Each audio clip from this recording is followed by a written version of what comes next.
What's going on, JHM? We are back together again. Last week we had a Zoom party. It was awesome. We played a ton of games, and hopefully you all have gotten your prizes for the winners. Michaela, I think that your pizza is almost there, or at least it should be. And if you haven't opened your envelope, open it now. We wanted to send you a pizza in front of everybody to make sure they knew you killed it last week at our game night. But hey, today we're not going to be talking not service. Obviously, we're not in service, but in sermon series. This is going to be a singular message today that I put together that I wanted to talk about because I think it's very relevant in today's culture, where we're at as a society, things that we're struggling with. As you all know, we're in COVID and we're being told to lock down, stay down, don't go outside. Things are lightening up a little bit. I will have to say that. But there are also other crazy things going on with our authorities. And so I felt as though today would be a great opportunity to talk about how we're supposed to respond and treat our authorities. Now, before we get into that, I want to tell you, listen, I am not perfect. I am striving to get better every day. And I want to encourage you all to do the same exact thing. Now, let me ask you this. Who here has ever gotten in trouble? Okay, if you're not admitting to it, you're lying right now. Everybody's gotten in trouble for something, even as small as like calling your sister or your brother a name or whatever. We've all gotten in trouble somewhere, somehow. And I remember specifically a time in my life where I got in big trouble. At one point in time, my older sister and my parents were not on speaking terms, like at all. And they told us, do not go over there and see her. We're not on good terms. Things aren't well. We don't know what's really going on, but we are hoping for the best. And to me, that's my sister. I want to see her. She just had a kid. She just got married. I want to hang out with them. I want to know how their life is going. So it was really difficult for me to hear that from them and all the things going on in my head. But I knew my parents made it very, very clear. Do not go over there. Do not go see her because things are not good. But here's the reality. My brother and I, my older brother, made a decision to go over and hang out with them. Things were good. We were catching up. We got to see our niece. We got to hang out with her and her husband, watch basketball, tell jokes. Everything was great. It was a really, really good time. In fact, we even got pictures of them together as a family and of their kid. They got those cute little professional photos. Everybody was like, oh. Anyways, we finished, we went home, and we pulled into our parking spot. And I remember stopping, and my brother and I talking to each other and saying, how are we going to handle this? We knew that we just went against our parents' wishes. We were clearly told not to do something, but we made the decision to do it anyways. So how are we going to respond to this? Were we going to take ownership and tell our parents? Not a chance. Not at this time. Nobody actually likes getting in trouble. Nobody likes getting grounded. Nobody likes getting yelled at. Nobody likes the feeling of getting in trouble. So we decided we were going to hide this from our parents. We walked inside, and I'm sure visually we looked totally normal. Like they wouldn't be able to tell if we had photos in our hand, or not in our hand, but our pockets. They would be able to see if it was in our hands. But we just had them in our pockets. We had to sneak them in. And I remember specifically the moment we got out of the car to head to the front door, that a certain feeling started to arise inside of me. A certain feeling started to hold me back or change my thinking that I had on a daily basis. Although visually I looked totally fine walking through that door, I knew something was off. I didn't feel normal. We went inside, put the pictures in our dresser like everybody normally hides everything. But things had been different. Even when they said, hey, come say goodnight, there was a fear that I was going to get in trouble, and they already figured it out when there was no way they could have. But I was afraid to go in and say goodnight to my parents. That night was probably one of the most difficult nights for me to actually fall asleep. And then it followed with a long day of where I thought everybody was just out to get me, that everybody was just trying to get me in trouble, that a small little thing would reveal this big lie that I had from my parents, this big wrongdoing that I did commit and was living in. My personality changed, my sense of peace changed, my conscience was disturbed. And because of that, I honestly wasn't able to function normally. A few days went on. It felt like an eternity. I wasn't sleeping. My days were long. I was constantly worried and stressed out. I wouldn't be surprised if that's where one of my gray hairs came from. Sometimes I find gray hairs, even though you can't tell. There are hidden gray hairs in there. But the days were long. My conscience was not at peace. 3 or 4 days went by. I think it was on the third day. I came home and I knew something was not right. I knew something had gone wrong.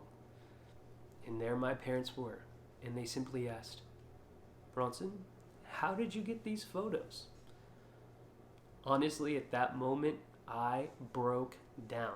I was crying, and I was like, here's how I got them. I told them way more information than they probably really cared to know, but they had busted me, and that's all that I really knew. I was in big trouble. But you know what? After I finally came clean of all I did, I felt free. Grounded, but free.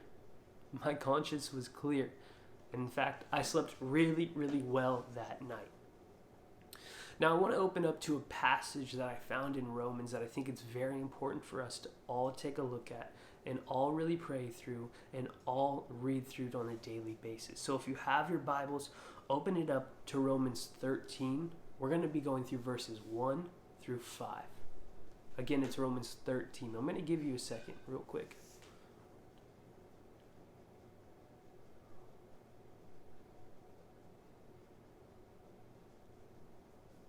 Okay, maybe 10 seconds. Hopefully you grabbed your Bibles. Let's check this out. Romans 13, 1 to 5. It's titled Respect for Authorities. Verse 1. Everyone must submit to governing officials, for all authority comes from God, and those in positions of authority have been placed there by God.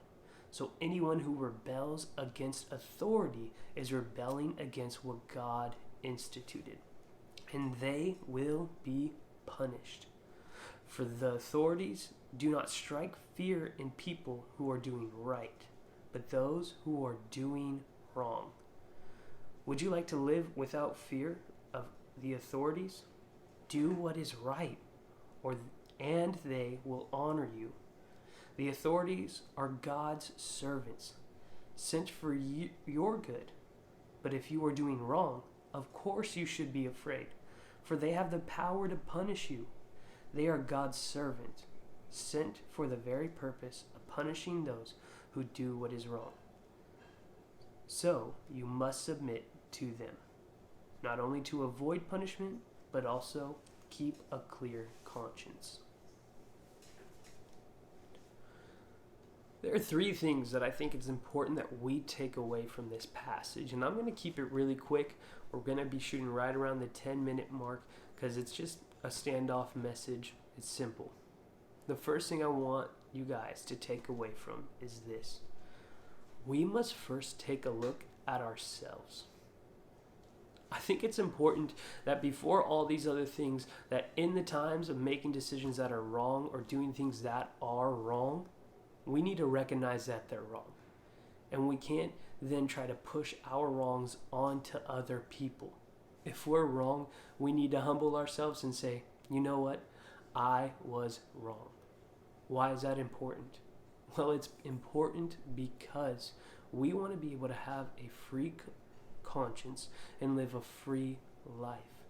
We need to check ourselves. Are we in the wrong? And if we are, We need to make the decision to make it right. The second thing I wanted to point out today is this. Our parents, police officers, teachers, principals, and government is our authority. In verse 2 it says this. It says, anyone who rebels against the authority is rebelling against God. These people were put into authority for a reason. They're at a certain life stage where they're the ones that are calling the shots. So if we rebel against them, then we're actually rebelling against God. Our duty is to follow what they are asking us to do, because they honestly want the best for us. And I know it's really hard to believe that. Honestly, for me, when I look at some of the government's decisions, I get super frustrated. I remember being a young man under my parents' household. They told me I had to do something. Even though I didn't want to do it, I still did it. And maybe a year later, in fact, maybe even a month later, I understood why and trusted they wanted the best for me. So we need to trust that the people who are in authority over us actually want the best for us.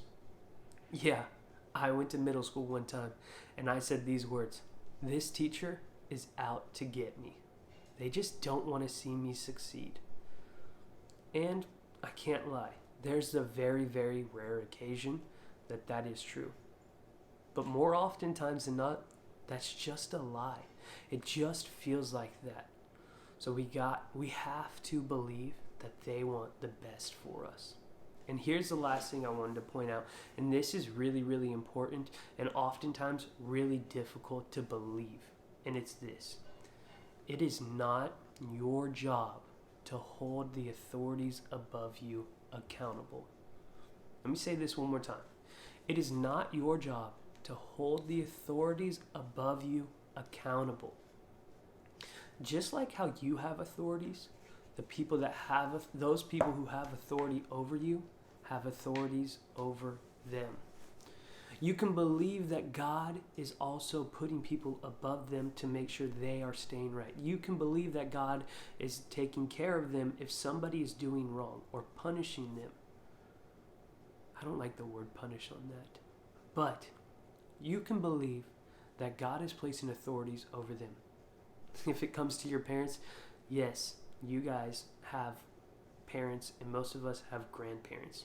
But also, the government is not watching your parents, but if something is not right, they will come and handle it.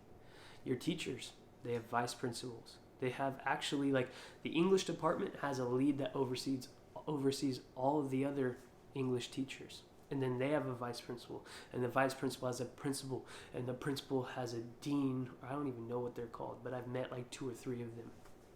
And then simply like police officers. My friend Brent, one of my best friends, he's a sheriff, and he can go on a list of who has authority over who. His boss has a boss, that boss has a boss, that boss has a boss. They all have authorities. So you can believe that they are being held accountable by their own authorities. It's not our job to hold them accountable for their doing. It's their authorities, because their authorities are being put in place by God. Guys, this has been really good today, and I'm excited to see where this goes, the conversation this goes or leads into. And actually, I went for 14 minutes, so I'm sorry. But anyways, I'm excited for today, and I look forward till next time. We'll see you later.